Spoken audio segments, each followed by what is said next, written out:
What's cracking, y'all? Just got home. Banging ass show, man. I mean, whew, my God, I loved it. A lot of people online are saying it was one of the worst Money in the Banks of all time. You must be out of your mind, man. Um, there's some I can name that were worst Money Banks of all time. This was a very great fucking Money in the Bank. If you saw it on pay-per-view, if you saw it on stream, or if you saw it in person like I did, that shit was unbelievable. I mean, uh, it was just great. And some person made a video on YouTube saying, "Oh, the whole pay-per-view sucked because John Cena won." So you go about one match instead of like 9, 8 matches, and the whole thing is revolved around the Money in the Bank match. Stupid. But let's get down to this. I'm gonna give you stories while I was doing this. So the first match was the Shield versus the Usos, and as you know, Roman Reigns won that match. At first I was like, get these scrub ass cats out the ring, man. I was sitting there, I'm like, this shit's bullshit, man. You know, because I was hyped up, waiting for the fucking Money in the Bank, and I was sitting there, and then out of nowhere they did that what was it? What I call quadruple power bomb suplex type shit, and everyone was like, this. They were like, this is awesome. This is awesome. And then like my dad hasn't really seen that before, so he was like, oh shit, you know. And everyone stood up like, damn, you know, because I was sick as hell. So, but the Shield won. That was cool. I was like, thank God, because I thought the Usos was about to take it from me. I'm like, the Usos is about to win. Damn it. I said, thank God, the Shield won. The next match they had, it was for the Money in the Bank SmackDown. Very, kind of a crazy ending. I love where they had not Damian Sandow, my man, Dean Ambrose get pushed off and him just fly into into all the people.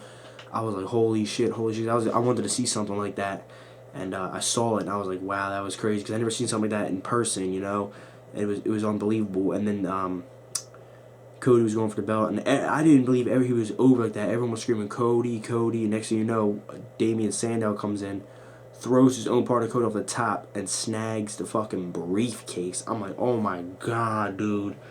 Like, anyone who thought this paper was bad is stupid, because there was a mix of skits, like not skits, but you know, the storylines building up now, / teammates fucking each other over for briefcase championship shots. All types of stuff. I'm gonna get down to the other match. Then we had Curtis Axel versus The Miz. I didn't know it was for the Intercontinental title. You know, Curtis Axel was my man. Paul Heyman started to leave, and everyone started screaming, we want Heyman. We want Heyman. We want Heyman. Hell yeah. And then people screaming EC-Dub as soon as he hit the thing. I was like, thank God, because we're in Philly, you know, where it all originated. ECW, Paul Heyman, Rob Van Dam, you know, got his real career started in the ECW. So, you know, he was in Philly. He was great.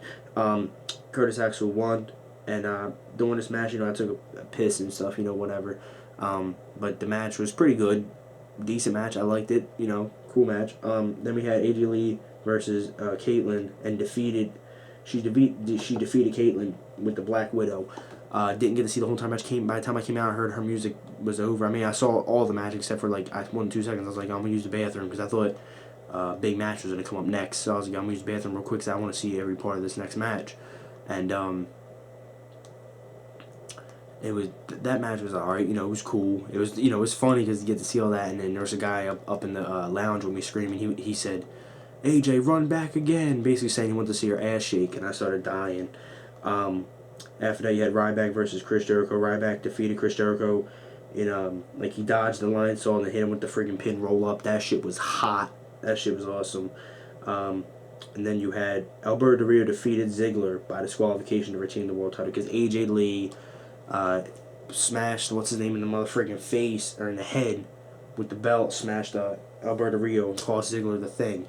As soon as they were in the ring looking at each other, I was like this. I was like, zigzag, hit the zigzag. I think it's one of those moves, right? The zigzag.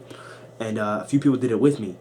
But one dude over here who was with his son, he knew who Ziggler was. He was cheering for Alberto Del Rio, but he started dying. He didn't know Ziggler's move was that. He thought I was saying zigzag, or you get it like Ziggler and he got zagged out of a fucking chance right there. So he's like, oh shit, that's a zigzag. He started that laughing. And plus, I think that's a rolling paper for your weed. So I guess you thought I was like that, but nah, fuck that. That was a good match, honestly. The whole thing, like the whole way they did it. Then they had, AJ and him. I don't know if they're gonna break up or not. That whole little cool thing go down, especially on a pay per view. It wasn't like it was like a Raw or something. So you got to see more than what you expected on a pay per view. The next match we had John Cena versus Mark Henry. Pretty good match in my opinion. Some great counters. Mark Henry, lost the match unfortunately, but great fucking match, man. I mean, like, I know Cena won. Get over it, Funny thing was, I said Cena. They said let's go Cena. I said Cena sucks, and there was like a few little kids in the front row, and not the front row, like in front of me, and one girl, she was like 3 years old or something, and she looked up at me, she was like. So I was like, I'm not even gonna say anything. I'm not even gonna cheer for either one of them, So I just cheered for Mark and Cena. I was just like, yeah, because. You're in the moment. It's like people were cheering for where the fuck. Even people that hated Cena were cheering for Cena when he hit the freaking FU because it was like, oh shit, we haven't seen. Like a lot of people don't see this stuff in person, so it's like, damn. And then Mark didn't catch him. What's wrong? Saying, I'm like, dude, it's over. 1, 2, kick out. Oh my god, I'm balling out of control. The next match they had the Raw Money in the Bank ladder match, my favorite match of the night, dude. That match was freaking awesome. You had Van Dam come back, and I'm happy as hell. Everyone was like, wow, Van Dam. And the RVD, RVD, RVD. I mean, as soon as I got in the building, before the match even started, people were screaming RVD, people were screaming, yes, yes, yes. He comes out, Danny Bryan, yes, yes, yes. We're all doing yes. The craziest shit went down. Then Van Dam was out laying outside the ring like this with a towel on his head, and I thought he was actually hurt. I'm like, oh, shit. Then he rolled, he rolled this over the ladder, came in, did all of his crazy ass moves, his sequel, and where everyone was like, Rob, Dan, RVD, RVD, And I found out the reason why he was laying on there with a towel is because after the show went off air, Van Dam was getting ready to walk away. He high-fived all the fans, and the referee tried to hand him a towel. He pushed the referee. They not really pushed him, just shoved him like, yeah, get out of here. Rolled inside the ring, pushed the ladder over. And he was like this. He was touching it right here. He was like, whatever. He had a big ass scar across his motherfucking dome, dude. First I thought it was his hair. Nah, it was a scar, and that's the reason why the referee was trying to hand him a towel so he can cover the blood. But the reason why he was on the floor because he was bleeding, and they had to put the glue inside there. The boxers use it to shut the wound real quick, and then when they get back stage later, they gotta stitch it. Paul Heyman betrayed it on Punk. I got pissed as fuck when Danny Bryan was because I thought Danny Bryan was about to win. Got pissed at shit, man, when Curtis Axel came out. That's my man. I like both of them. Curtis Axel comes out and beats the shit out of him, but then Punk hits him with the GTS. Paul Heyman betrays on Punk and actually busts his head open. Like, it wasn't no cover. It actually split his head open, and you could tell there was no cuts. The refs come running up with the towels, trying to put it on his head. And I'm looking at the match, and I'm seeing red on the mat. So I'm like, yo, let me go look up at the Megatron. I'm like, oh fuck, he's bleeding. I'm like, yeah, and then I was like, yeah, I was like, F the PG era, because there was little kids in front of me. I wasn't trying to curse like mad, you feel me? Even that, like, I'm in my zone. But Randy Orton came out the winner. Whatever, Randy Orton came out the winner. There was a guy sitting in front of me the whole entire time that it wasn't even cheering. He was just like this. Him and his buddy were sitting there drinking beer, I guess. They're sitting like this, watching the whole show. And only time he clapped is when Punk came out, Rob Van Dam came out, and Dana Bryan and Randy Orton. And he was just drinking beer and doing chewing tobacco all night. He was just like, and I talked to him after the show, and I said, hey man, who'd you want to win, the Money Bank? He's like, the man you saw won. The man you saw that won. I said, damn. I was like, man, I wanted Danny Bryan. He's like, yeah, me too. He's like, I saw him the other night. I'm like, you saw him the other night? He's like, yeah, he was at the Holiday Inn. He was there with the Bella twin girl. I was like, oh shit. And he said, yeah, he walked by with her. And I just said, what's up, and he was kind of like in a rush, people see him. I just shook his hand, said, what's up to him. He was a real nice guy. I said, oh, damn. And then he said, I seen the Bella, too.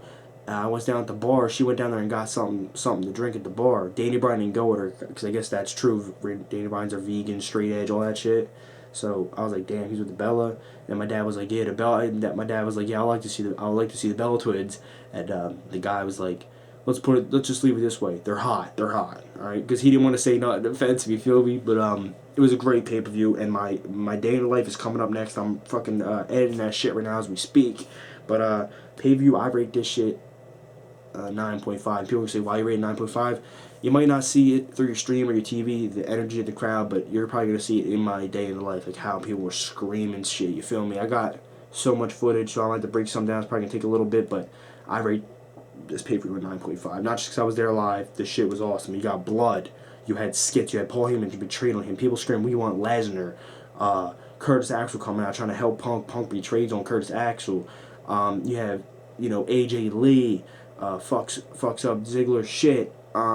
After Ziggler trying to tell her leave. You have Damian Sandow betrayed on Cody Rhodes. Now we gotta see what's gonna happen on Raw.